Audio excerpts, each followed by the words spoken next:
ପାଢି କୋଉଠି ଘର? କମାଣପୁର ତ ଏଇ ସବୁଆଡୁ ଆସିକି ଘର ଦ୍ୱାର ସବୁ ପାଣି ପଶୁଛି ବଜାର ପାଣି ସବୁଆଡୁ ତ ପାଣି ଆସୁଛି କେନେ ତ ଡ୍ରେନ୍ ଫ୍ରେନ୍ କିଛି ସୁବିଧା ନାହିଁ ଆଉ ନହେବା ତ ଆମର ଘର ଦ୍ୱାର ବୁଡ଼ିକିରି ରାସ୍ତାରେ ତ ଏଇତ ଆଣ୍ଠୁଏ ଆଣ୍ଠୁଏ ପାଣି ଦେଖୁଛ ଆମ ପିଲା ଛୁଆ ତ ଯୋଉ ହଇରାଣ ହଉଛନ୍ତି ଆମେ ତ ଗଣ୍ଡେ ରାନ୍ଧି ବାড়ି ଖାଇପାରୁନୁ ଯୋଉ ହଇରାଣର ପଡୁଛୁ ଛୁଆ ପିଲା ଯୋଉ ଡୋଳ ବେକଳେ କନ୍ଥା କଟା କରୁଛନ୍ତି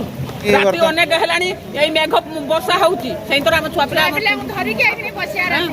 ସାରା ରାତି ଛୁଆ ପିଲାଙ୍କୁ ଧରିକି ବସୁଛୁ ଏଇ ଯାହାର ଉଞ୍ଚା ଘର ଟିକେ ସେଇ ଉଞ୍ଚା ଘରକୁ ଆମ ଛୁଆ ପିଲାଙ୍କୁ ନେଇକିରି ପଳଉଛୁ କେହି ଆସୁନାହାନ୍ତି କି ପ୍ରଶାସନ କେହି ଆସୁନାହାନ୍ତି କେହି ଏପର୍ଯ୍ୟନ୍ତ କିଛି ବୁଝିନାହାନ୍ତି।